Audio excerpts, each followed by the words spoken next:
Hello and welcome to Word for Word, the podcast where we dive deep into the fascinating world of language. I'm your host, Avery. And I'm Nullity. It's great to be here. Today, we're tackling a subject that's both incredibly familiar and surprisingly complex, the English language itself, and what it means to use it to communicate. Exactly. For over 1.5 billion people, English is a part of daily life, whether as a first, second, or third language. It's the language of the internet, of international business, of science. But what makes it tick? That's the big question. It has this reputation for being both easy to learn and impossible to master, a real paradox. Right. So let's start with the easy part. Why do so many people say it's relatively straightforward to get started with English compared to other languages? Well, a big factor is the lack of grammatical gender. If you're coming from a Romance language like French or Spanish or German, you don't have to memorize whether a table is masculine or feminine. The table is just the table. That's a huge hurdle removed right there. I remember trying to learn German and just being baffled by das Mädchen, where the girl is neuter. It's a lot of mental energy that English learners just don't have to spend. Mm-hmm. And the verb conjugations are also comparatively simple. For most verbs, you really only have to worry about the third-person singular present tense. I walk, you walk, we walk, they walk, but he walks. Compare that to Spanish, where you have a different ending for almost every pronoun. Yo hablo, tú hablas, él habla. It's much more to memorize up front. Exactly. English also has a very flexible structure.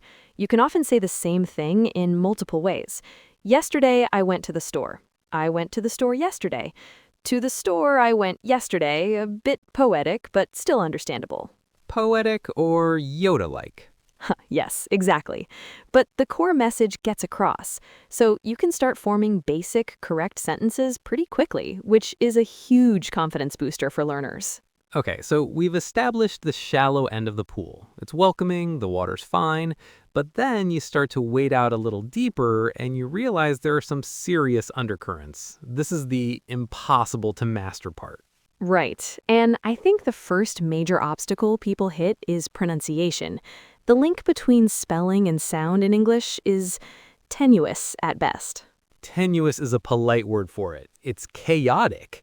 Let's talk about the classic example. OUGH. Oh boy. Okay, so you have through, though, tough, bow, cough, and thorough. All spelled similarly, all pronounced completely differently. It's a minefield. There's no logical rule you can apply. You just have to memorize each one. And that's just one letter combination. Mm-hmm. Then you have the silent letters, the K in night or no, the B in debt, the P in psychology. Why are they even there? They're like historical ghosts, remnants of how the words used to be pronounced hundreds of years ago. The great vowel shift and borrowings from other languages, especially French after the Norman conquest, really scrambled things up. English didn't have a spelling reform to clean it all up.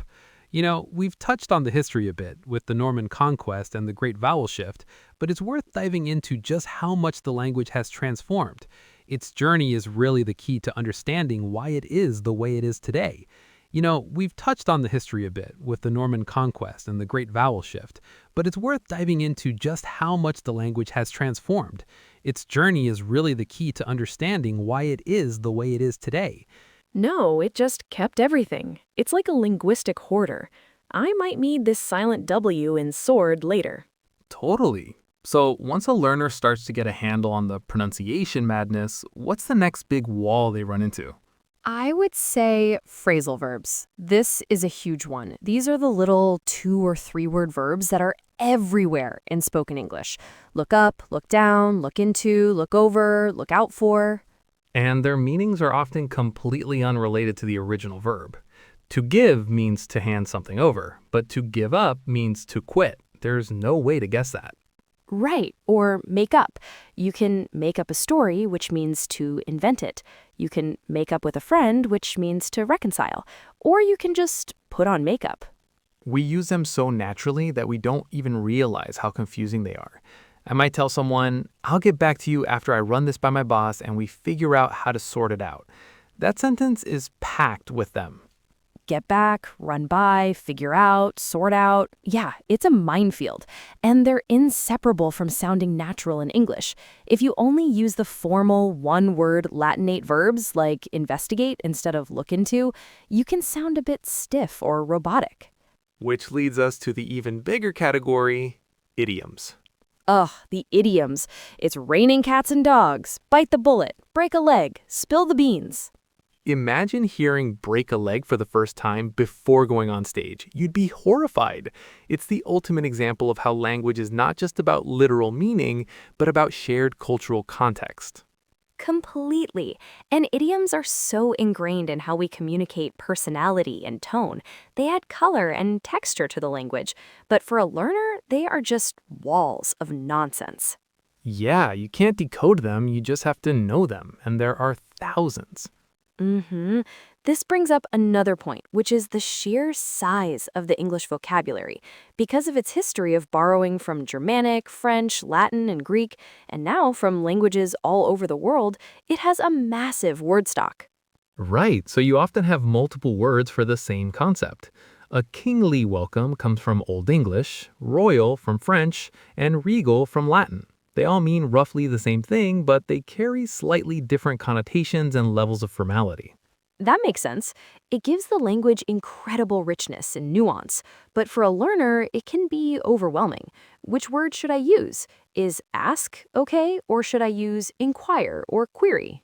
And getting that wrong can make you sound strange. If you query your friend about what time to meet for coffee, it's grammatically correct, but socially off. Totally. This all feeds into the role of English as a global lingua franca because so many people are learning it for practical reasons, for business, travel, science. The goal isn't necessarily to sound like a native speaker from Oxford or California. That's a really important shift in perspective. The goal is clear communication. There's this concept of Globish or World English, which is a simplified, functional version of the language, stripped of complex idioms and cultural references. Yeah, it focuses on clarity above all else. In an international business meeting where you have speakers from Japan, Germany, Brazil, and India, nobody cares if you use the perfect phrasal verb. They care if you understand your point about the quarterly earnings. Right. And in that context, a native English speaker who talks too fast and uses a ton of slang and idioms is actually a worse communicator than a non-native speaker who speaks slowly and clearly with a smaller vocabulary.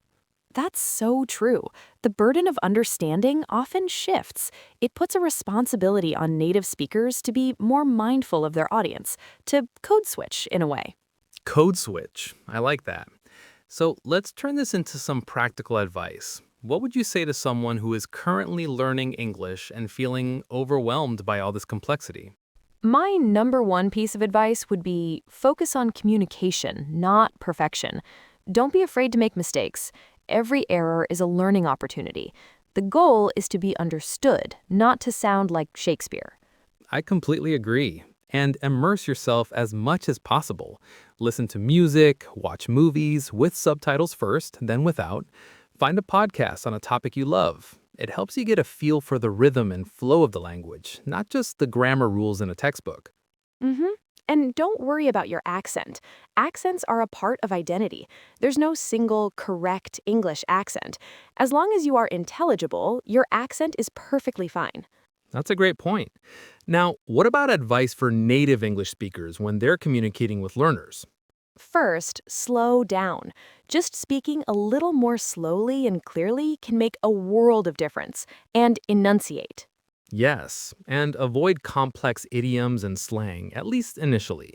Instead of saying, we need to get the ball rolling, you could say, we need to start. It's simpler and more direct.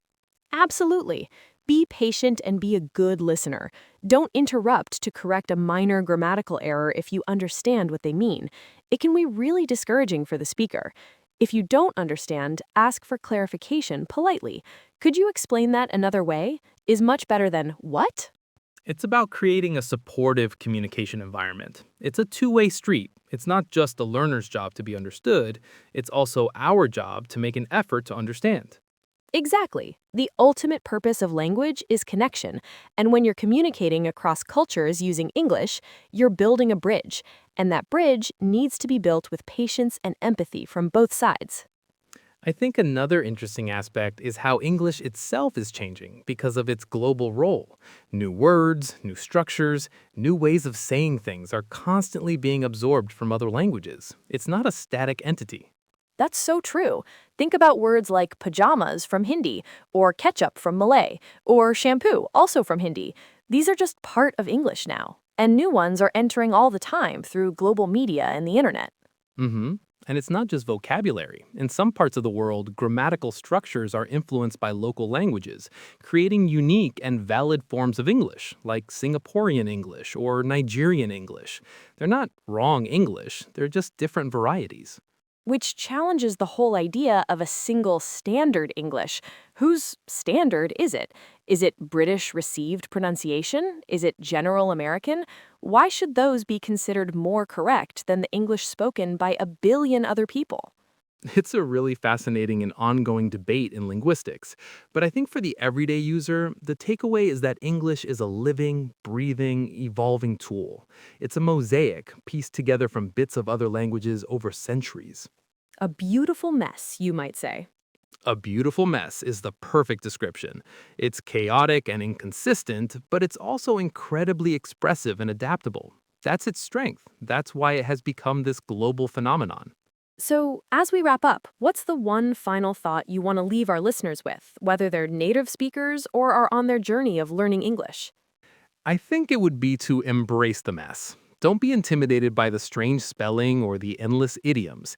See them as part of the language's quirky character. And remember that the goal of any language is to share ideas, stories, and feelings. That's perfectly put. It's a tool for connection. The specific grammar or vocabulary you use is secondary to the connection you make. Well, that's all the time we have for today. Thank you so much for tuning in to Word for Word.